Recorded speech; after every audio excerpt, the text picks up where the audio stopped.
Bonsoir à toutes et à tous, bienvenue, c'est Sens Public, votre rendez-vous quotidien de débats, chroniques et reportages, 90 minutes de grands thèmes seulement pour donner à nos experts le temps de donner du sens à l'actualité. Voici le sommaire de ce 24 février. 55% des Français souhaitent changer de maire au municipal, c'est le principal enseignement de notre baromètre Odoxa à moins de 20 jours du premier tour des élections. La politisation du scrutin, les enjeux dans les petites villes, les bagarres ultra médiatisées à Paris, Lyon et Marseille et aussi les personnalités politiques les plus rejetées. On plonge dans cette campagne de plus en plus passionnante dans une minute. Et puis dans la seconde partie de ce Sens Public, c'est un zoom sur les marges de la grande distribution que je vous propose. Depuis le mois de décembre, les patrons du secteur sont passés au crible d'une commission d'enquête sénatoriale. Et dans le prix final, la part de la distribution, dans la réalité, n'est que de 40%, 45%. Et c'est la matière première industrielle qui fait la différence. Et donc, il faudra encore que le ministre de l'Industrie défende l'industrie. Et après, il y a nous, distributeurs. Et nous, on a le consommateur qui dit s'il vous plaît, n'augmentez pas trop, quoi. Industrie agroalimentaire ou grande distribution qui profite du système? Faut-il changer les règles de ces négociations annuelles qui se déroulent en ce moment? Peut-on rendre les produits français moins chers et donc accessibles pour tous les consommateurs? Ne ratez pas l'analyse et la confrontation de nos invités. Ce sera dans 3 quarts d'heure. Et réagissez comme tous les jours grâce à notre QR code, notamment sur les élections municipales. Irez-vous voter? Faites-vous partie de celles et ceux qui veulent dégager leur maire? Selon notre baromètre Odoxa Mascaret pour Public Sénat et la presse quotidienne régionale, il y a du changement dans l'air. Gaël Fonseca. Ça y est, la campagne des municipales a commencé. À moins de 3 semaines maintenant du premier tour, 75% des Français s'intéressent à ces élections, selon le baromètre Odoxa Mascaret pour Public Sénat et la presse régionale. Si vous comparez aux élections nationales comme l'élection présidentielle, où on a l'impression d'être déjà en 2027, souvent les élections plus locales vont démarrer un peu au dernier moment. Mais là, on constate que effectivement, les Français s'intéressent à cette élection. Les plus intéressés restent les mêmes que d'habitude, les personnes âgées et les catégories socio-professionnelles les plus favorisées. Mais cet intérêt général se matérialise sur les réseaux sociaux. Les conversations sur les municipales ont plus que doublé ce mois-ci. À l'origine du buzz, des duels comme celui de Christian Estrosi et d'Éric Ciotti à Nice, ou encore les vidéos virales de Rachida Dati et Sarah Knafo à Paris. Et des sujets nationaux qui se sont immiscés dans la campagne, comme la mort du militant identitaire Quentin Derenc à Lyon. Tout ça peut avoir aussi des effets au niveau local, et c'est particulièrement le cas auprès des électeurs les plus jeunes, qui voient avant les enjeux nationaux. Selon le sondage, si les 3/4 des électeurs voteront, comme le veut la tradition, en fonction de leur commune, ils sont de plus en plus nombreux à vouloir voter en fonction de l'actualité nationale. Autre chiffre marquant qui rend ces élections inédites, jusqu'à maintenant les Français souhaitaient réélire leur maire. Aujourd'hui, ils sont 55% à vouloir en changer. Il y a cette tendance au dégagisme, vous le disiez, ou en tout cas peut-être à une idée de renouvellement. C'est en effet un vrai retournement. Lors des dernières élections et encore jusqu'en juin dernier, la majorité des Français souhaitaient voir leur maire sortant reconduit. Les maires sortants vont-ils dégager? On en débat tout de suite avec Erwan Lestrand. Bonsoir, bienvenue. Vous êtes directeur conseil à l'Institut de sondage Odoxa, notre partenaire avec ce baromètre. Il faut que je dise les mots dans l'ordre, c'est quand même beaucoup mieux, on est bien d'accord. Rachel Garavel-Carcère, bonsoir et bienvenue. Vous êtes journaliste politique et vous publiez cette newsletter Blocs et Partis. Jean Garrigue, bonsoir, bienvenue. Bonsoir. Vous êtes historien, président de la Commission internationale d'histoire des assemblées. Vous publiez Les avocats de la République, ceux qui l'ont construite, ceux qui la défendent, aux éditions d'Il Jacob. Et Jonathan Boucher-Petersen. Bonsoir Jonathan, bienvenue, éditorialiste politique à Libération et pour Sens Public. On va revoir ce résultat du baromètre à la question: souhaitez-vous plutôt la réélection du maire actuel ou l'élection d'un autre maire? Donc 55% des Français qui souhaitent un nouveau maire. Est-ce que ça vous semble étonnant? On est à 3 semaines, là, à moins de 20 jours du premier tour, Erwan Lestrand. Est-ce que c'est un scrutin, les municipales, normalement moins dégagiste que les autres? Alors oui, tout à fait. C'est même un scrutin où on réélit en général les sortants. Mais pour expliquer ceci, il faut revenir un peu à 2020, parce que finalement, on avait eu quand même une Assemblée nationale largement renouvelée en 2017 dans le sillage de l'élection d'Emmanuel Macron, où aussi bien La République En Marche que la France Insoumise avaient émergé. 2020 était censé être emporté dans le mouvement dégagiste. On avait déjà, alors à un niveau moindre, mais tout de même un peu moins de 50% des Français qui déjà ne voulaient pas la réélection de leur maire actuel. Mais ça a été télescopé par la crise sanitaire qui a un peu rebattu les cartes, qui a resserré le corps électoral sur les personnes âgées, les votants systématiques, les gens qui font moins basculer les élections.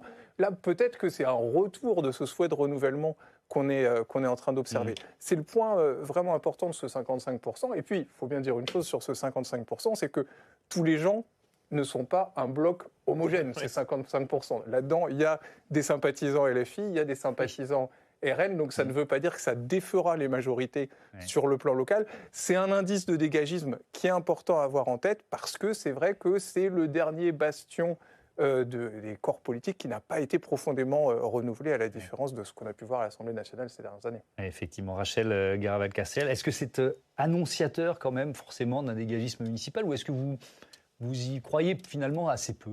C'est pas tellement que j'y crois pas, mais derrière 55%, il y a beaucoup de réalités différentes.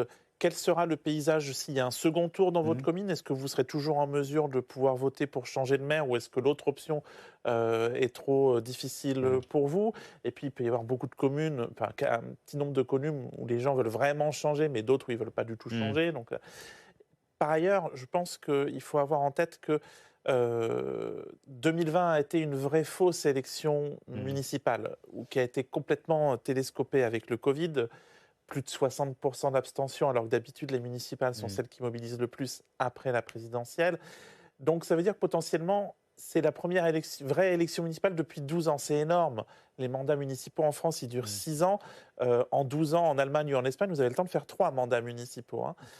Et là, on commence un mandat qui va probablement durer 7 ans. Oui, mais ça plaide peut-être pour le dégagisme, parce que ceux qui, finalement, il y a 6 ans, n'ont pas pu éventuellement changer de maire, vont peut-être le faire là. Mais vous dites dégagisme, mais l'alternance politique, c'est l'exercice. Ah oui, c'est la démocratie, on est bien d'accord. Démocratie. Donc voilà, vous n'êtes pas content de votre maire, ou vous arrivez dans une nouvelle commune, la majorité ne vous convient pas, vous votez pour l'opposition. Ça, c'est, comment dire, quand on se présente aux élections, on prend le risque de les perdre aussi, quoi. C'est quand même un peu le jeu. Oui, effectivement. Jean Garrigue, est-ce que forcément, ça, je rebondis sur ce que vous disiez sur les vieux partis, je mets des guillemets, installés, est-ce que ça peut leur nuire, et donc à qui ça pourrait profiter? Alors, la caractéristique de ces élections, justement, c'était qu'elles ménageaient encore un périmètre assez important à ces partis traditionnels. On va dire LR ou PS. LR et Parti socialiste. Et autre caractéristique, c'est que 90% des communes sont des petites ou des très petites communes, dans lesquelles on ne se détermine pas tellement sur des critères politiques, mais sur des critères de proximité, d'expertise. Oui, il y a 35 000 communes en France, on va avoir cette stat. Plus des 2/3, c'est moins de 1000 habitants. Et un budget annuel inférieur à 1 million d'euros. Là, on va juger si un tel a été capable, je ne sais pas, de refaire la chaussée de tel ou tel. Et il n'y a pas toujours de liste. Et il n'y a pas toujours de liste. Il n'y a pas toujours de liste. Où là, moi, je sens plutôt un instinct à la conservation de ce qui existe. Mais c'est vrai que s'il y a effectivement ce parfum de dégagisme, je pense qu'il est incontestable, effectivement, que l'élection de 2020 l'a un petit peu enjambé et l'a contourné en réalité. S'il y a ce parfum de dégagisme, a priori, il va, à mon sens, être plutôt défavorable justement à ces anciens partis, pour des tas de raisons, notamment ce sont des partis qui n'ont pas su se renouveler, même idéologiquement, et ça c'est un problème qui dépasse les élections municipales.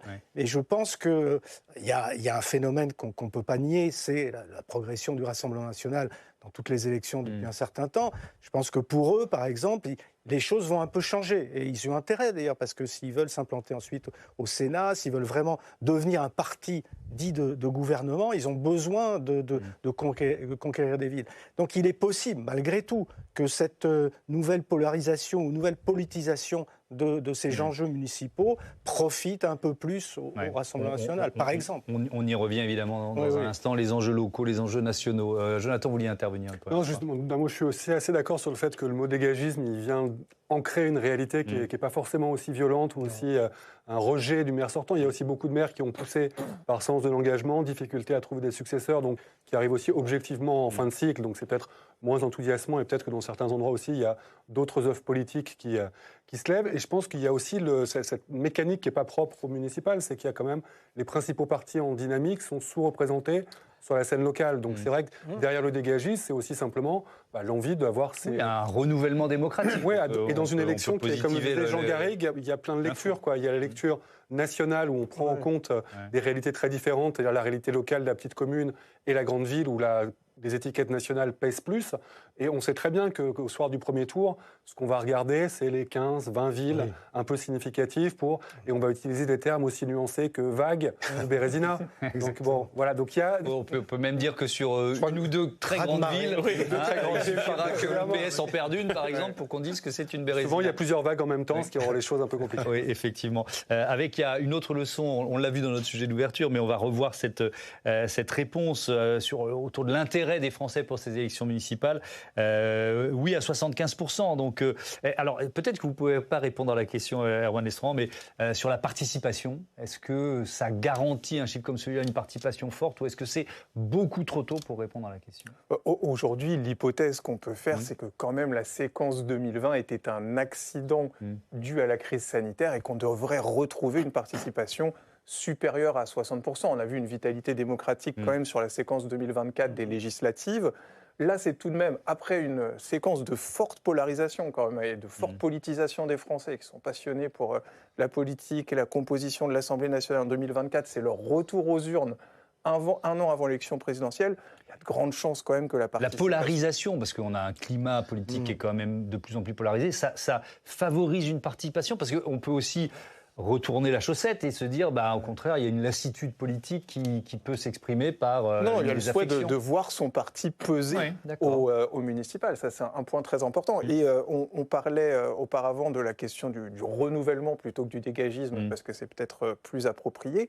C'est vrai qu'il y a cette question-là qui va être stratégique aussi, c'est l'implantation au niveau local, réussir le défi de l'implantation au niveau local, du Rassemblement national, de la France insoumise, sont des partis en dynamique au national, mais très faibles sur le plan local. Ça peut aussi être un facteur de mobilisation important pour leurs sympathisants. Parce que les macronistes ont complètement raté en 2020, alors l'occasion était peut-être compliquée, mais c'est vrai que... Alors on a un prisme de médias national et on n'est pas les seuls peut-être à décrire une campagne qui n'a pas démarré un peu atone. Est-ce que vous le ressentez, Rachel, sur le terrain ou pas d'ailleurs ? Fatalement, quand on fait des reportages sur le terrain, on va voir les gens qui font campagne, donc même très tôt. Donc c'est un biais. Après, c'est vrai que quand on suit des candidats en porte-à-porte, c'est quand même un exercice très ingrat, parce que y a des gens qui répondent pas, et les gens ne s'intéressent pas du tout. Et quelquefois, vous avez la chance de tomber sur des gens un petit peu plus enthousiastes où vous arrivez à convaincre. C'est vrai que j'ai l'impression, effectivement, que ça a du mal à démarrer, aussi parce qu'elle est peu portée nationalement dans le sens où on a l'impression que tous les leaders politiques sont déjà portés sur l'élection présidentielle. Moi, j'ai été très surprise qu'un Bruno Retailleau, président d'un parti qui joue très très gros lors des élections municipales, se déclare là, juste avant. Donc il y a déjà ça. Après, moi, je suis quand même assez rassuré de voir qu'il y a quand même 75% des gens qui s'y intéressent. Effectivement, ce n'est pas forcément un indice de participation, mais c'est positif. Après, pour rebondir sur ce que vous disiez sur la polarisation, moi, il y a quelque chose que je pense qu'il va falloir beaucoup regarder et à mettre en lien aussi avec ce fameux 55% de potentiel dégagisme. C'est que il est bien possible que dans bien des communes, des maires, pour se faire réélire ou élire, n'aient pas besoin d'atteindre les 50%, puisque ce que les sondages nous montrent, alors certes, les sondages, ils s'intéressent aux villes les plus disputées, donc c'est aussi un biais, c'est qu'il y a quand même de plus en plus de listes qui seraient en mesure de se maintenir au second tour. De passer les 10% de suffrages exprimés. Triangulaire, quadrangulaire, quinquangulaire. Quinquangulaire, j'ai trouvé ce mot ce matin, effectivement. À Strasbourg, à Paris, à Montpellier, pourquoi pas, c'est pas impossible. Ça réduit donc les chances ça donne un maire qui sera élu avec 30%, 31% peut-être des voix exprimées. Avec la majorité absolue très large du conseil municipal grâce à notre mode de scrutin, grâce à la prime majoritaire. Donc, est-ce qu'il ne va pas y avoir au bout d'un moment un gros décalage de ces maires qui sont aujourd'hui encore les élus les plus populaires dans le pays, si dans 6 ans, 7 ans, en fait, il a fait la politique de sa liste avec les coups des franches, alors que 55, 60, 65% de la population a voté contre. Il y a quand même plus souvent qu'à l'Assemblée nationale une culture parlementariste dans la façon d'exercer le pouvoir de certains maires. Pas si vrai, parce que comme vous avez une large majorité, vous n'en avez pas besoin. Non, on n'est pas besoin, mais sur l'assise dans la population et de ne pas être en permanence en décalage, après peut-être pas dans toutes les villes, mais quand même. Je fais appel à l'historien. Est-ce qu'effectivement, on risque d'avoir les maires les plus mal élus? Vous voyez ce que je veux dire? Alors que dans notre histoire, ça a été rarement le cas. Dans la mesure, effectivement, où on nous annonce énormément de quadrangulaires, même des matchs à 5. Des matchs à 5, je préfère pas le prononcer. Franchement, oui, c'est tout à fait possible. Et ce qui veut dire qu'il faudra, dans les analyses qui seront faites, les commentaires qui seront faits, être extrêmement prudent, ce qu'on n'est pas toujours d'ailleurs, surtout qu'il faut bien se dire qu'en général, on se focalise sur le PLM, sur les 3 grandes villes. Lyon, Marseille, et singulièrement dans cette élection-là, où ça peut basculer, au moins dans 2 cas sur 3. Donc, franchement, il faut quand même... Je crois que j'ai prévu un chapitre Paris, Lyon, Marseille. Un peu plus loin, se vérifie. Et au-delà de ça, en général, c'est une trentaine de villes comme ça sur lesquelles on se focalise. Il faudra être là aussi assez prudent, pas forcément tirer des analyses sur ce qui nous crève les yeux, c'est-à-dire l'élection présidentielle. Et comme vous le disiez, ils sont tous déjà sur la ligne de départ. Oui, il y a nos confrères de l'hémicycle qui ont titré la présidentialité aiguë. Je ne sais pas si vous avez vu ça. On est en plein dedans, effectivement. Mais oui, ce qui pose d'ailleurs le problème, un jour, de réfléchir au fonctionnement de nos institutions, à la place de l'institution présidentielle, la manière de l'exercer. Parce qu'à un moment donné, quand on voit ce qui se passe depuis une vingtaine d'années, peut-être même plus, à quel point les élections présidentielles suscitent des espoirs incommensurables, et donc des déceptions profondes, je pense qu'à un moment, il faudra peut-être se mettre à réfléchir à tout ça. Mais c'est peur que ce ne soit pas dans l'année à venir, parce que c'est trop tard. C'est une autre histoire. On est bien d'accord, ce sera pour plus tard. Alors, il y a un autre élément, Erwan Lestrand, du baromètre qui est intéressant, sur les enjeux nationaux, enjeux spécifiques à la commune. On peut redonner les chiffres, que répondent les Français à ça? Alors, aujourd'hui, quand on leur demande s'ils voteront aux élections municipales plutôt en fonction d'enjeux nationaux ou d'enjeux territoriaux, d'enjeux municipaux, ils sont 24% à nous dire qu'ils voteront en fonction d'enjeux nationaux. C'est bas, c'est 5 points de plus, ceci dit, que l'an dernier. Donc ça progresse un petit peu. Après, l'hypothèse qu'on peut faire sur cette question des enjeux nationaux, c'est que ça va être des enjeux nationaux qui seront des enjeux thématiques. C'est-à-dire le pouvoir d'achat avec la question du niveau des impôts locaux, des coûts des logements dans la ville, la sécurité qui est une attente très très forte des Français, mais aussi au national et qui est parfaitement importante au niveau local. Et puis l'accès à la santé, qui est de plus en plus un point important dans ce que nous remontent les Français dans les enquêtes d'opinion. Donc il y a vraiment ces thématiques nationales qui vont beaucoup peser au niveau municipal. Par contre, on n'est pas du tout dans une élection, comme ça a pu être le cas en 2008 ou en 2014, où il y aura un vote sanction à l'égard de l'exécutif, parce que la rupture est actée avec l'exécutif, et l'exécutif est très peu représenté aux élections. Pas grand monde à sanctionner, là. Voilà, de toute façon, il y a peu de votes, il y aura peu de votes sanctions parce qu'il y a peu de personnes à sanctionner. Mais voilà, ça va se jouer vraisemblablement sur certains enjeux nationaux, mais qui sont plutôt des enjeux thématiques que des enjeux de sanctions de personnalité. Rachel Garabal-Carcel, ça rejoint ce que vous avez ressenti sur le terrain, notamment sur le logement. Il y a beaucoup de propositions autour de cette thématique-là. Pouvoir d'achat, logement, c'est ça? Moi, ce qui m'a beaucoup marqué, alors moi aussi, je suis plus les candidats de gauche, donc fatalement, c'est un peu les mêmes thèmes qui reviennent. Mais moi, j'ai été très marqué par le fait que beaucoup me parlent de propositions sur le pouvoir d'achat pour des municipales. Alors, via le sujet ultra majeur dans bien des villes du logement, logement social, contrôle des loyers, etc. Mais aussi des mairies qui proposent des mutuelles municipales, qui proposent des épiceries municipales, qui proposent le gel des cantines, des choses comme ça. Trouver des leviers pour agir sur le pouvoir d'achat. Agir sur le pouvoir d'achat, ça c'est un truc. Et on voit bien d'ailleurs que les listes d'un même camp se copient un peu les unes les autres, ce qui n'est pas illogique et qui arrive toujours, mais je trouve que c'est marquant, d'autant qu'en regard, je trouve qu'il y a plutôt peu de grands débats sur des gros projets structurants. Il n'y a pas si longtemps, on caricaturait les campagnes municipales par la nouvelle piscine, la nouvelle médiathèque ou la nouvelle ligne de tram. J'ai l'impression... Vous en voyez plus beaucoup des projets comme ça. J'ai l'impression qu'on le voit moins, parce que sans doute aussi beaucoup d'argent, parce qu'il y a moins d'argent. Les dotations baissent et les mairies sont très appauvries.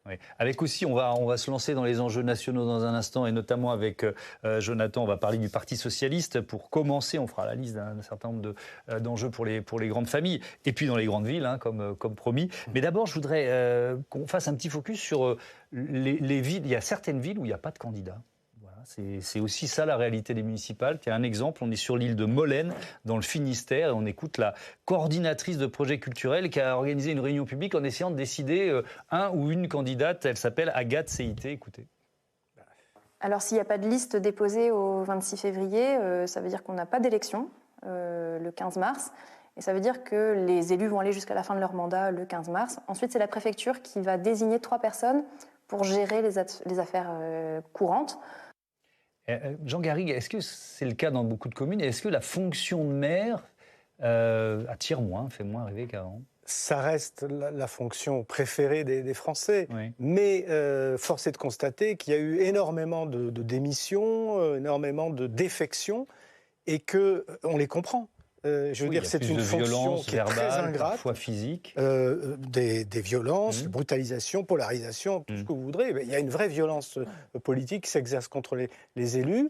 Il y a cette surcharge administrative dont ils se plaignent tous. Il me semble que c'est quelque chose de très important pour les maires. C'est surtout de dire à quel point ils sont contraints par ces surcharges administratives, sans moyens financiers suffisants, avec ce qu'on leur a enlevé de la taxe d'habitation, etc.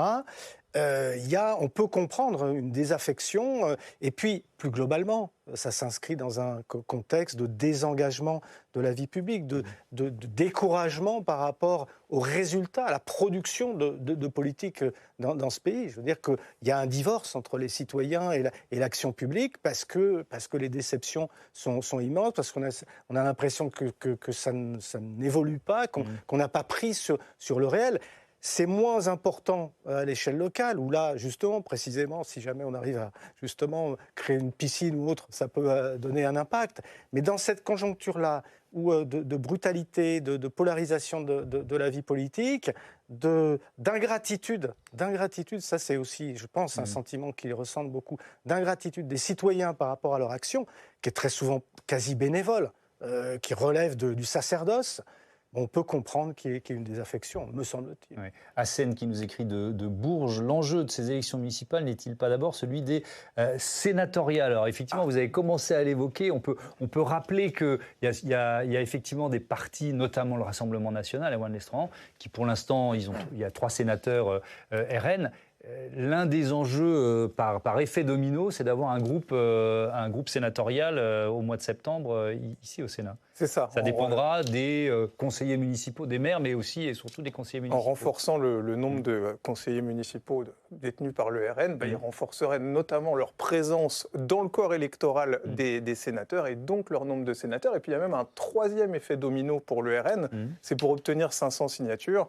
Pour candidater à l'élection présidentielle, c'est beaucoup plus facile quand on a des maires qui ont l'étiquette de son parti. Ça faisait partie d'ailleurs du pacte qu'ils avaient proposé avant les municipales. Oui, aux candidats sans étiquette, mais soutenus par le RN. Voilà. Je serais même tenté de dire que le succès ou non du RN au municipal, il sera difficile à lire au soir du 2e tour le 22 mars. Il se lira en fait fin septembre lors des élections sénatoriales, car ça va jouer dans des petites communes où vous avez des candidats RN sur des listes, mais pas forcément en tant que tels. Donc je pense que ça se verra plus en septembre que le 22 mars. Sur ce thème, tiens, on écoute Louis Alliot, le vice-président du parti Le Penny, cette ambition de passer la barre des 10%, même dans des villes réputées faibles pour le RN. Donc on a quelques listes de ci, de là. Et Toulouse, notamment, qui jusqu'à présent était un point de faiblesse et dont on peut voir au travers des enquêtes d'opinion que peut-être demain, notre candidat sera au-delà des 10%, et ce qui sera un signal très fort. On peut peut-être rappeler que le Rassemblement national part de loin quand même. Ah oui. Enfin, il y a quelques villes, notamment au sud-est de la France. Il y a Perpignan. La seule grande ville véritablement RN, c'est Perpignan. Mais effectivement, ils partent de très bas et donc de toute façon, ils ne peuvent que gagner. Dans l'analyse, ils pourront se prévaloir d'un certain nombre de victoires, d'autant plus qu'on les dit, là, vous savez mieux que moi, mais sans doute un peu favoris à Toulon, par exemple, en tout cas en bonne position, à Nîmes, dans d'autres villes de cet espace méditerranéen. Donc voilà, il y a incontestablement une perspective, et évidemment avec ce 3e deuxième tour sénatorial, qui est quand même pour eux important. Et pour cet ancrage, je le répète, sur cette image d'un parti de gouvernement, on dit souvent qu'ils cherchent à devenir le RPR des années 2020. C'est un peu ça, en fait. Leur ambition, c'est de devenir un parti qu'on va trouver à l'Assemblée nationale, au Sénat, dans les mairies, dans les communes. Enfin, c'est ce qui leur donnerait cette transformation quand même structurelle, je veux dire, d'un parti de protestation à un parti de gouvernement qui ne sont pas encore. Comme une moindre mesure, c'est un peu comme LFI, c'est ces partis qui quand même sont d'essence présidentielle et pendant très longtemps exclusivement présidentielle. Oui, et qui d'ailleurs ne jouaient pas la carte des municipales. Pas spécialement. D'ailleurs là, ils la jouent d'autant plus qu'ils n'ont pas, je crois, donné d'objectifs chiffrés. Toutes les autres élections municipales, il y avait un nombre de conseillers municipaux qui voulaient atteindre. Là, on sent que c'est quand même plus prudent. Et c'est comme si on faisait l'implantation à l'envers, quoi. C'est-à-dire qu'on a une existence sur la scène nationale et une forte puissance, très forte puissance dans le scrutin présidentiel, et qu'on essayait de rattraper un peu les wagons au fur et à mesure. Historiquement, c'était quand même un petit peu l'inverse. C'est d'abord une assise populaire et territoriale qui finissait par donner une réalité, une justification à vouloir conduire les affaires du pays. Là, on est dans un moment où on peut être candidat à la présidentielle sans avoir d'assises. Emmanuel Macron en a été l'exemple 2 fois. On parle de la gauche dans un instant et on commencera par le PS, mais les villes gagnables, je veux bien vous entendre l'une et l'autre pour le RN. Pour le RN, mais effectivement, on a parlé de Toulon, même si les derniers sondages montrent que ce sera une bataille beaucoup plus difficile qu'on le pensait pour Laure Lavalette, qui est députée.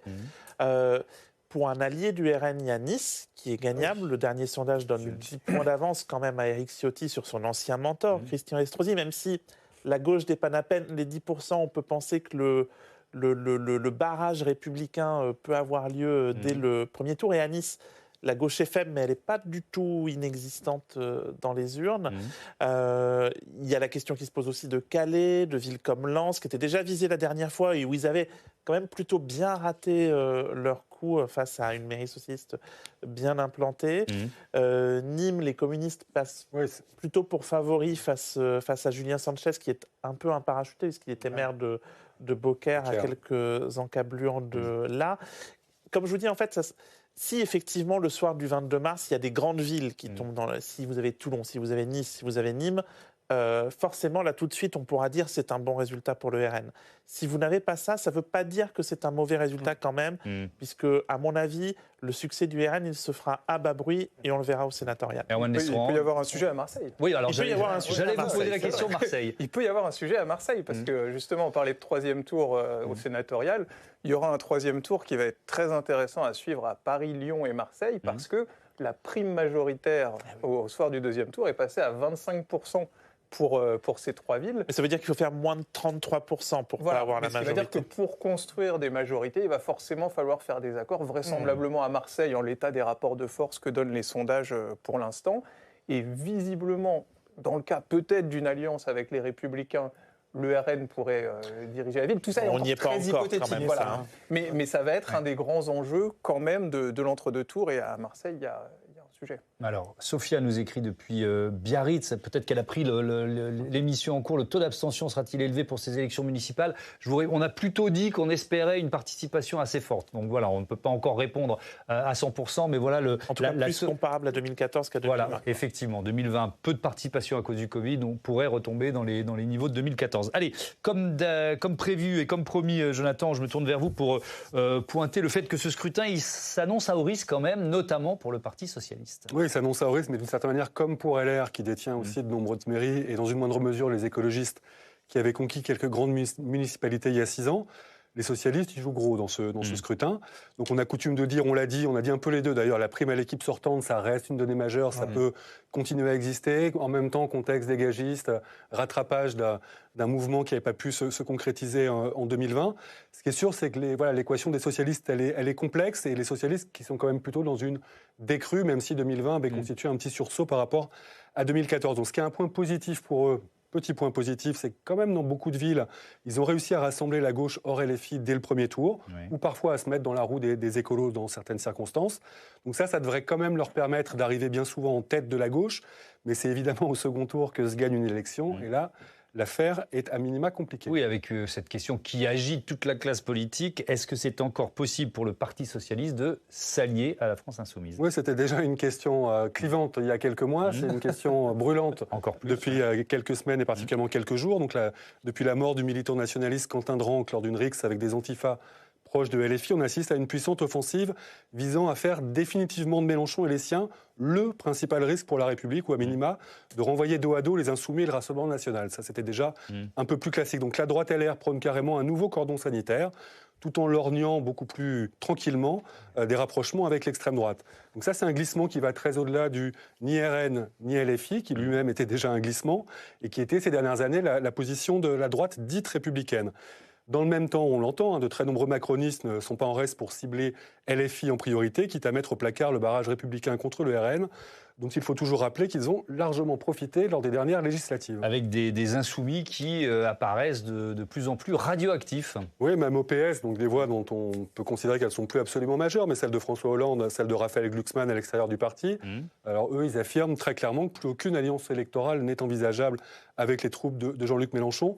Pendant ce temps-là, la direction du PS, c'est qu'on entretient quand même un certain flou sur cette question-là. Il est surtout urgent de ne pas trancher. Dans le même temps, côté LFI, il n'est pas du tout certain que des alliances de second tour avec le PS soient à l'ordre du jour. On a évoqué l'enjeu de se maintenir avec la perspective des sénatoriales. Et voilà, Mélenchon qui est en campagne pour 2027, ça au moins c'est clair. Rien n'indique que les Insoumis, qui n'en finissent plus de traiter les socialistes de traîtres, d'ultra-traîtres, d'archi-traîtres, depuis qu'ils n'ont pas censuré le gouvernement Le Cornu, est-ce qu'ils auront envie de la moindre alliance ? Sauf peut-être, ça et là, quand il s'agira de faire barrage à l'extrême droite. Et puis on l'a évoqué, il y a deux très grandes villes particulièrement scrutées pour le Parti socialiste. Il y a Marseille et il y a Paris. Bah oui, s'il devait perdre l'une de ces deux villes, ou pire les deux, peut-être aucune, mais au pire les deux, autant dire que ces municipales apparaîtraient comme une bérésina pour le PS, quels que soient ses résultats par ailleurs. Dans les deux cas, l'affaire est loin d'être gagnée, parce que LFI semble en situation de pouvoir se maintenir au second tour, et que ses candidats, donc Sonia Chikirou à Paris et Sébastien Delogu à Marseille, ont jusqu'à présent confirmé que c'est bien leur intention. Pour le PS, alors en fait, il s'agira non pas de trouver des alliances avec les partis, mais de s'adresser directement aux électeurs et d'apparaître pour les électeurs de gauche comme le seul vote utile face à la droite trumpienne d'une Rachida Dati ou face à l'extrême droite, bien d'extrême droite, d'un Franck Alizio à Marseille. Est-ce que vous avez, Erwan Lestrand, des sondages sur Paris, tiens? Non, alors on n'a pas fait un peu parlé de Marseille, mais d'intention de vote récent à Paris, mais c'est exactement cette situation qu'on observe. On a vraiment LFI qui pourrait être le faiseur de roi selon son attitude au soir du premier tour. Et selon son score aussi, quand même. Selon son score. Si LFI est en mesure de se maintenir, et donc au-delà de la barre des 10% des suffrages exprimés, il peut être le faiseur de roi. Ces électeurs peuvent être les faiseurs de roi en cas d'affrontement à touche-touche entre Rachida Dati et la liste d'Emmanuel Grégoire. Après, c'est vrai que autant la question des alliances ne se pose plus vraiment, étant donné la façon dont la frontière s'est renforcée entre le Parti socialiste et LFI. En revanche, la mobilité des électeurs. Par contre, voilà, c'est ça, c'est du côté des électeurs. C'est que du côté du Parti socialiste, il faut savoir s'attirer les faveurs des électeurs de la France insoumise pour constituer, vous le disiez, un vote utile d'opposition à une possible accession au pouvoir de Rachida Dati. Là, c'est quand même la question qui va se poser, c'est est-ce que l'électeur LFI est sensible à voter utile pour favoriser Emmanuel Grégoire au détriment de Rachida Dati, au-delà de ce que décident les partis entre eux. C'est tout l'enjeu, on a un tel niveau de détestation réciproque que ça paraît compliqué. C'est vrai que Dati n'est pas le plus mauvais des ciments pour la gauche, quand même. C'est vrai. Exactement, c'est vrai qu'il y aurait pu... C'est pas la plus détestée des Insoumis. En apparence. De Sophia Chikirou, en tout cas. C'est vrai que c'est pas une candidate. Il y a quand même un élément, c'est 25 ans, si je me trompe, de pouvoir de gauche à Paris. Ça peut jouer en défaveur peut-être d'Emmanuel Grégoire quand même, Rachel. Non, c'est un vrai sujet. La gauche, elle a un sujet de renouvellement. Et c'est même si la sociologie parisienne est plutôt favorable à la gauche, elle n'est pas surfavorable à la gauche. On n'est pas à Rennes, on n'est pas à Nantes. C'est sûr qu'aujourd'hui, Emmanuel Grégoire, qui est donné entre 30 et 32, c'est assez faiblard, il ne faut pas se le cacher, surtout qu'ils ont fait alliance avec les écolos dès le premier tour. Les deux listes combinées, la dernière fois, c'était plus de 40% des suffrages. La concurrence de LFI n'était pas la même, c'est vrai, mais quand même, c'est faiblard. Le truc, c'est que Sophia Chikirou, elle est assez faiblarde aussi. Entre 10 et 12, vous n'êtes même pas aux 17% de Manon Aubry aux élections européennes. Je ne parle même pas des 30% de Jean-Luc Mélenchon à la présidentielle. Donc ça veut dire qu'il y a quand même un vote utile qui existe. Mais de toute façon, pour LFI, comme pour le RN, dans bien des grosses communes où ils ne performent pas d'habitude, la question, c'est d'être à 10%. 9,9 vous n'existez pas, 10% vous existez. Ouais. Question de Louis qui nous écrit de Saint-Chamond. Pour ces élections municipales, le PS ne risque-t-il pas d'être assimilé aux macronistes par les électeurs puisqu'il ne censure pas le gouvernement? Jean Garrigue, ça rejoint ce que décrivait un peu Jonathan tout à l'heure. Évidemment, de liste macroniste, ce n'est pas le cas. Non, ça a été beaucoup dit, alors en tout cas dans ce qui s'est passé au Parlement. Non, moi ce que je pense surtout à gauche, c'est qu'il y a effectivement, il faut découpler les stratégies des états-majors politiques et le comportement des électeurs. Je veux dire que la tradition des électeurs de gauche, c'est de se désister, enfin d'aller au second tour vers le candidat de gauche le mieux placé. C'est toujours comme ça qu'ils ont gagné. Le problème, c'est qu'on s'aperçoit dans certaines enquêtes qui sont menées que cette inclination-là est de moins en moins puissante. C'est-à-dire que beaucoup d'électeurs socialistes, ou voire même écologistes, aujourd'hui sont un peu plus rétifs à l'idée de se désister éventuellement pour un LFI. Ça, c'est un problème.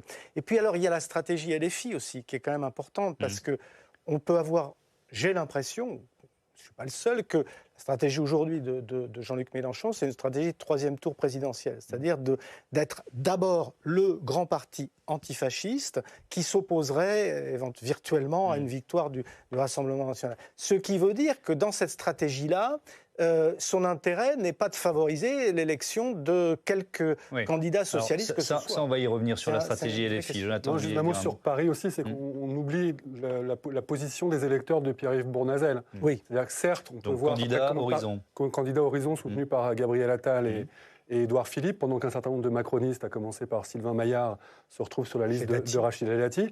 Mais voilà, on est quand même dans traditionnellement un électorat quand même où le centre-gauche fait partie de l'électorat Bournazel d'une certaine manière, en tout cas plus que chez Rachida Dati.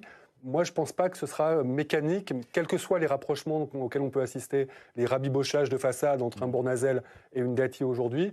Moi, je pense que la façon dont ces électeurs-là auront peut-être aussi à cœur de faire barrage à Rachida Dati, qui, je rappelle, accueille sur sa liste une ancienne de chez Éric Zemmour. Donc, il y a des marqueurs quand même chez Dati, autant dans sa façon d'être passée au gouvernement que dans ce qu'elle dégage. Et c'est une personnalité qui est très identifiée. C'est-à-dire que personne ne découvre Rachida Dati.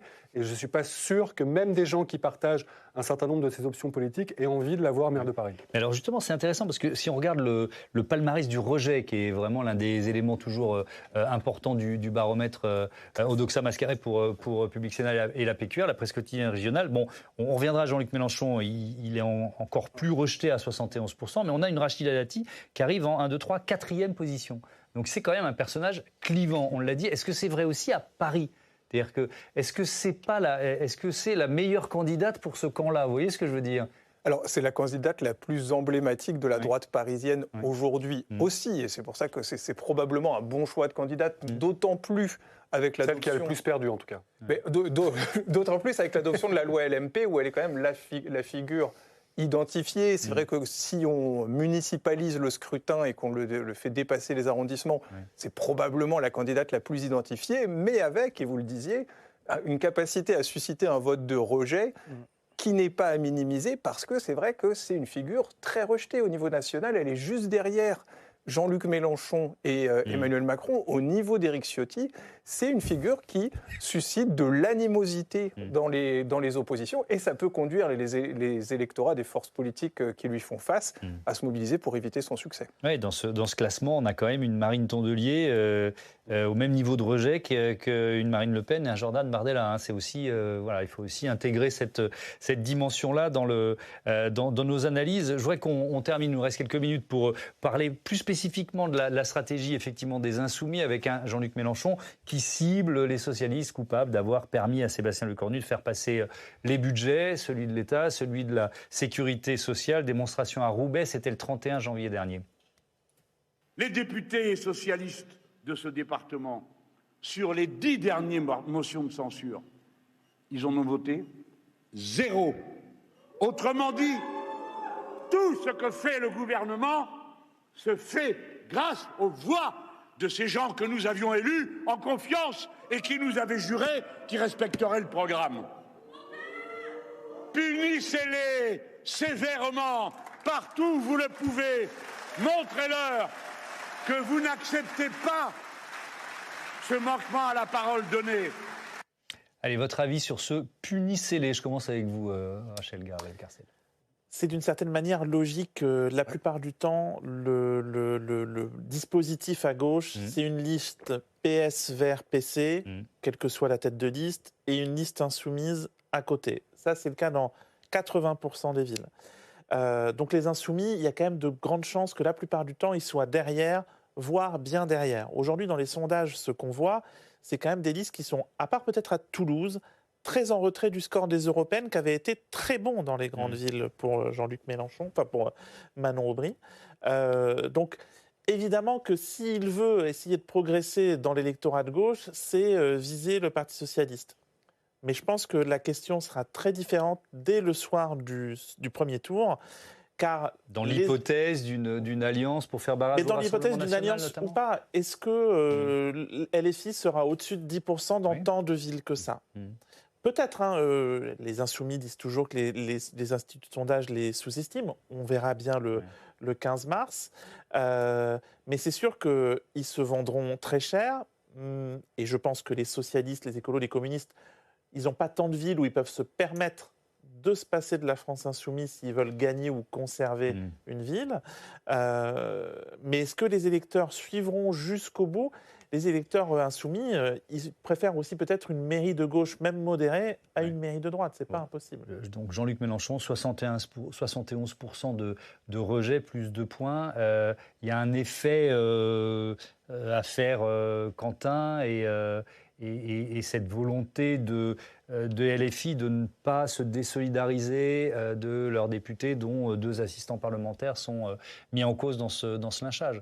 Oui, tout à fait. Vous le ressentez dans l'opinion? On l'a mesuré la semaine dernière pour Le Figaro et nos partenaires de Backbone. 6 Français sur 10 considéraient que la France insoumise, parmi ceux qui avaient suivi l'affaire, 6 Français sur 10 considéraient que la France insoumise n'avait pas réagi comme il le fallait, et 6 Français sur 10 considéraient que la France insoumise était trop complaisante avec les antifas. Et c'est un cas de figure qu'on a déjà observé par le passé sur des réactions de la France insoumise. C'est un moment d'émoi national, ce qui s'est passé la semaine dernière, où les Français attendent basiquement une condamnation unilatérale, ferme et sans réserve. Et c'est vrai que les réserves qui ont été accolées à la condamnation qu'il y a eu de la France insoumise, ça a jeté un parfum négatif dans l'esprit des Français. Ça a donné le sentiment qu'une certaine violence pouvait être tolérable au nom du combat politique. Et finalement, ça diabolise encore plus la France insoumise. Et on le voit dans cette cote de rejet très importante de Jean-Luc Mélenchon. Ça vous a semblé, moi je ne sais pas comment le prendre ce chiffre, 60% de gens qui considèrent que la réaction n'a pas été la bonne. Quand on voit le déferlement qu'il y a eu, le torrent, on a eu le sentiment d'un unanimisme où il y avait les insoumis totalement cornerisés face à 80% du spectre politique. Moi j'avais le sentiment qu'il y avait presque plus d'ouverture, ou en tout cas un regard peut-être plus rationnel de la part des Français sur cette question-là, parce que si on se dit 60%... Il y a beaucoup de gens qui n'avaient pas d'avis. En fait, il y a beaucoup de gens qui n'avaient pas d'avis et qui ne savaient pas bien comment la France insoumise avait réagi. Donc en fait, parmi les gens qui étaient informés de la nature de la réaction de la France insoumise, la condamnation était quasi unanime. Donc c'est vraiment une attitude de condamnation avec réserve. Je pense qu'on a intérêt à rappeler quand même qu'ils ont condamné de façon très ferme. Après, c'est pointer les responsabilités de la jeune garde en tant que parti, et après c'est toute la polémique qu'il y a eu sur fallait-il garder Raphaël Arnaud après sa condamnation. Oui, puis le sur la condamnation de l'acte en tant que tel. Allez, un mot là-dessus, Jean Garrigue, pour conclure. Je rappelle quand même que la condamnation était assortie de certaines réserves et de mots qu'on a entendus sur la personne même du jeune Quentin qui pouvait quand même étonner un tout petit peu. C'est le moins qu'on puisse dire, et étonner notamment la famille.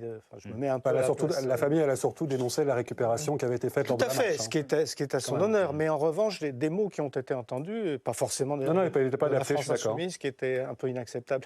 Mais je reviens sur le dernier mot, c'est que le réflexe des électeurs de la gauche radicale depuis toujours, communiste, aujourd'hui LFI, c'est au deuxième tour, je me reporte sur le candidat de la gauche. Je pense que de ce côté-là, et ça sera sans doute le cas le plus fréquent, puisque LFI va arriver derrière très souvent l'autre candidat de la gauche, il y aura sans doute un réflexe d'union de la gauche qui va se produire. Allez, on termine là-dessus. Merci beaucoup à tous d'avoir participé à notre débat. Votre livre, Jean Garrigue, Les avocats de la République, aux éditions Odile Jacob. Rachel, votre newsletter s'intitule Blocs et partis. Et Erwan, évidemment, ce baromètre, il est à détailler, à retrouver sur le site publicsénat.fr ou chez nos confrères de la presse quotidienne régionale. Je vous dis à bientôt sur Public Sénat.